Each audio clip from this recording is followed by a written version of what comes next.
Après une manche à l'angre, le Citroën Racing Trophy se poursuivait sur la terre avec le rallye de l'Auxerrois. Solide leader du classement général après 3 épreuves, Cédric Robert était forfait pour cette étape, faute de voiture disponible. Les poursuivants de Robert tenaient donc une bonne occasion de refaire une partie de leur retard. Cédric est quelqu'un de très constant, donc malheureusement pour lui, il n'est pas là, il marquera pas les points, on espère prendre ses points.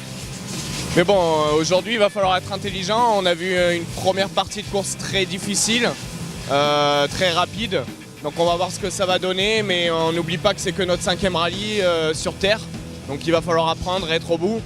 Parmi les prétendants à la victoire, on retrouvait le vainqueur de l'édition 2012, qui s'alignait au départ après une apparition discrète aux terres de Langres. Ouais, ici j'ai vraiment à cœur de faire les choses correctement, surtout qu'on avait un super résultat l'an passé. Et bon, les conditions, tout était complètement différent, donc on va essayer de bien s'appliquer pour faire quelque chose de correct.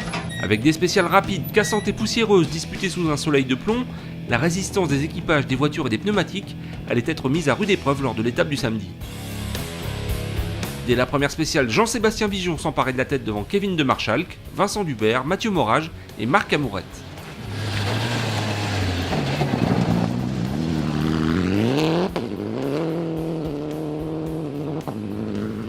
Bien parti, de Marchalk perdait une trentaine de secondes en rattrapant un concurrent dans le S2.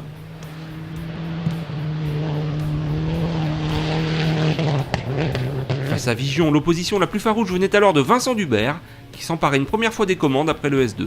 Oui, la course démarre pas mal. Ouais. Après, il y a tellement de paramètres à prendre en compte entre la chaleur, l'usure des pneus, même la chauffe du matériel. C'est vrai que c'est pas évident. Donc c'est plus une course de gestion qu'autre chose, malgré qu'il faut attaquer parce que Jean-Seb va très vite, Kevin aussi, Marc aussi.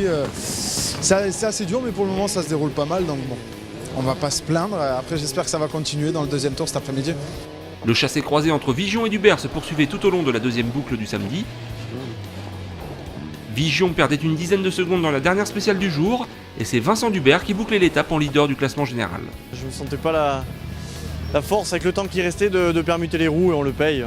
J'ai plus de pneus la dernière et comme je n'avais remis une petite louche dans l'avant-dernière, j'avais bien tapé dans le potentiel du pneu. Bon voilà, c'est pas grave, c'est pas dramatique, il va falloir faire un très bon premier tour demain. Je pense qu'il y a encore moyen de faire des choses. Derrière Dubert et Vigion, la bagarre pour la 3ème place faisait également rage entre Kevin de Marchalk et Mathieu Morage. Le Belge prenait l'avantage dans la dernière spéciale, mais pour 6 petits dixièmes de seconde. Le top 5 était complété par Marc Amourette, écarté de la tête de la course après avoir reçu 30 secondes de pénalité. Alors que les voitures rentraient à l'assistance, un violent orage éclatait au-dessus d'Auxerre. La pluie tombait toute la nuit, laissant présager des conditions radicalement différentes pour la seconde étape. Le soleil faisait néanmoins son retour après les reconnaissances du dimanche matin. La première spéciale du jour était annulée et Vincent Dubert accentuait légèrement son avance dans le secteur suivant. Mais Jean-Sébastien Vigion n'avait pas baissé les bras, loin de là. Dans la spéciale des Sablières de Gurgy, il produisait son effort pendant que Vincent Dubert partait sur un faux rythme. Vigion récupérait la tête avant la dernière spéciale, mais pour 1 seconde 7 seulement. 100 mètres. Droite à moins bref. Meilleur temps dans cet avant-dernier chrono, Mathieu Morage revenait quant à lui à une petite seconde de Kevin de Marchalk. Autant dire que les 4 hommes de tête se lançaient à fond dans la spéciale de Venouze. Droite 10, un fond très très long. Bien. Et pendant que Marc Amourette réalisait le scratch, Dubert ne reprenait que 3 dixièmes à Vigion, qui remportait donc la victoire. Si on voulait revenir, on savait que c'était pas dans la 2 que ça se jouerait. Et voilà, on n'a pas spécialement roulé, mais j'ai bien écouté Caro qui m'a dit surtout tu fais 0 faute, tu le fais propre. Et ce qu'on a fait, on n'a pas spécialement attaqué, mais je pense qu'on fait une spéciale correcte. Mais ouais, je suis content, celle-là on a été la chercher. L'an passé j'avais gagné ici un peu avec les déboires des uns des autres et je voulais revenir pour montrer qu'on savait le faire quand même. Légèrement déçu, Vincent Dubert n'a pourtant pas démérité. C'est sûr, la première victoire de ce jeune espoir n'est plus très loin. Ouais, c'était vraiment intense jusqu'à la fin. Donc, bon, je suis quand même satisfait, mais avec une légère amertume du fait que j'aurais pu gagner pour 1 seconde 4, ça m'embête un peu. La 3e marche du podium restait la propriété de Kevin de Marchalk, plus rapide que Mathieu Morage dans la 10e et dernière spéciale. Là encore, il y a beaucoup de positifs à retenir de ce week-end en terre bourguignonne.